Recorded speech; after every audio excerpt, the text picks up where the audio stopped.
Immediate যেটা বিদ্যালয়গুলো পাবে, অর্থাৎ প্রাইমারি, আপার প্রাইমারি, হাই স্কুলের ক্ষেত্রে কম্পোজিট গ্র্যান্ট, যেটা 3 বছর ধরে তারা পায়নি আগের সরকারের ভুল নীতির জন্য। আমরা 81,000 বিদ্যালয় টার্গেট নিয়েছি।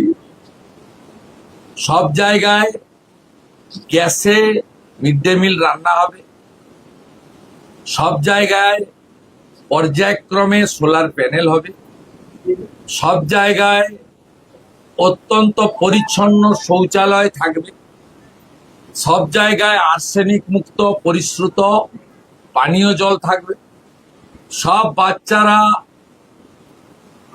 ভালো খাওয়ার মানে প্লেটে, থালাতে, ইউটেন্সিলে খাওয়া দাওয়া করবে, পরিচ্ছন্ন একটা হাইজেনিক পরিবেশ তৈরি হবে।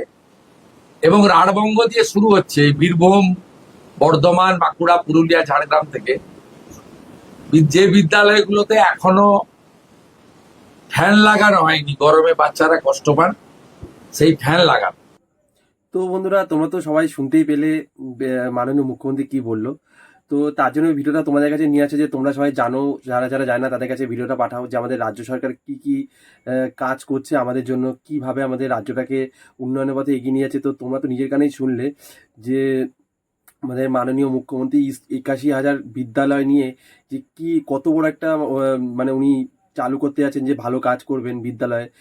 সেটা তো নিজের মুখে উনি বললেন, যে বাচ্চাদের কিভাবে কিভাবে বাচ্চাদের মানে কিভাবে কি দিলে, কিভাবে কি করলে যে বাচ্চারা ভালো হবে, সেটা নিয়েই ভিডিওটা। তার জন্যই তোমাদের কাছে নিয়ে আসলাম। তোমাদের বাচ্চা, আমাদের ঘরে বাচ্চারাও তো স্কুলে পড়ে, তার জন্যই নিয়ে আসলাম, যে আমাদের বাচ্চাদের ভবিষ্যতের যে কি হতে চলেছে, মাননীয় মুখ্যমন্ত্রী নিজের মুখে সেটা তোমাদের বললো। আমি আর কি বলবো। তা তোমাদের ভিডিওটা যদি কিছু ভালো লাগে তো লাইক, কমেন্ট, শেয়ার করো। আর তোমাদের যদি কিছু বলা থাকে প্লিজ আমার কমেন্ট বক্সে জানিয়ে দিও।